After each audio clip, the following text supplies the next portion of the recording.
শুভ সকাল। গরমের একটা সকালে তোমাদের সবাইকে অনেক অনেক শুভেচ্ছা জানাচ্ছি। তো গরম তো বলবোই, গরম গরম করেই আমার শুরু হয় দিন। কেন অতিরিক্ত গরম আমাদের এখানে, বৃষ্টির পরেও গরম হয়, আর বৃষ্টি না হলে তো দেখার মতন। তো আজকে সকালটা শুরু হয়েছে একটু অন্যরকম করে। আর এখন যেহেতু আমার কাজটা নেই, কাজ আনিনি, তো একটু দেরি করেই ঘুম থেকে উঠি, আর এদিকে ঘরের কাজকর্ম দিয়েই আমার কাজটা শুরু হয়। তো কাজ আনবো দু একদিন পরে আনবো, কেন আমার ঘরে একটু ঝামেলা আছে, ঘরে একটা কাজ হবে, সেই কাজটা হয়ে গেলেই আমি কাজ আনবো। কেন কাজ ছাড়া আমি থাকতেই পারি না, আর বোরিংও লাগে। আর কাজ করলে দুটো পয়সাও হয়, মনটাও ভালো থাকে। তো আজকে হচ্ছে দেখো ডাটার চচ্চড়ি।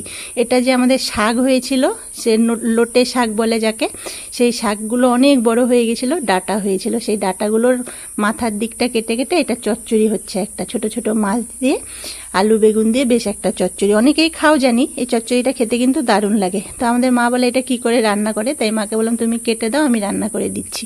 তরকারিটা একটু সাদাই হবে, কেন বাবা তেল মশলা কম খায়, তাই একদম হালকা করে মশলা দিয়েই হবে। টমেটো পুড়িয়েছিলাম, পুড়ে বাটা করেছি, গায়ের ছালটা তুলিনি, তাই বাটাটা একটু কালো হয়ে গেছে। আর দিদা দিয়েছিল এই তাওয়াটা, সেই তাওয়াতেই আজকে রুটি করলাম প্রথম। তো তাওয়াটা দেওয়ার কারণ, আমি সবসময় কড়াইয়ের রুটি ভাজতাম বলেই আমাকে তাওয়াটা দিয়েছে, বলে কড়া নষ্ট হয়ে যাবে, তুই তাওয়ায় রুটি ভাজবি। তাওয়াটা কিন্তু খুব সুন্দর, ভারীও আছে।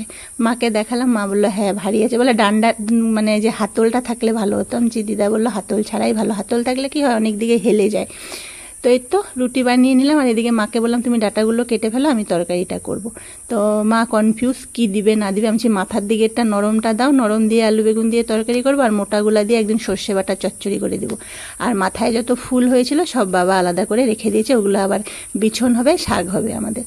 তো এগুলো আমার রান্নার যে টেবিলটা, আমার রান্নার টেবিলটা তো তোমরা দেখেছো, আমি খালি একটা তক্তার উপরেই রান্না করি। তো আমার খুব অসুবিধা হয় সবজি ঢালতে, বা একটু দাঁড়িয়ে কোনো ফোন রাখবো বা কিছু করব, তাই ওই জায়গাটা ঠিক করব। তাই জন্য যে দেওয়ালের জন্য এই টালিগুলো নিয়ে এসেছি, আর ওটা হচ্ছে নিচে গ্যাসের সেলফ হবে। তো টালিগুলো কেমন হয়েছে কমেন্টসে জানিও, বর্মশাইয়ের পছন্দেই নিয়ে এসেছি।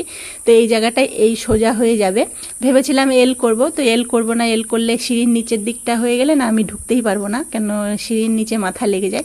তাই সোজা করে একটা বসিয়ে দিব, আর দেওয়ালে ওইগুলো লাগিয়ে দিব। তাহলে কি হয়, দেখতে জায়গাটাও সুন্দর হয়, অল্প জায়গার মধ্যে সব জিনিসটাই রাখা যায়। তো সকালের টিফিনে ছিল আজকে দেখো চা, আর এই তো টমেটো বাটা আর রুটি।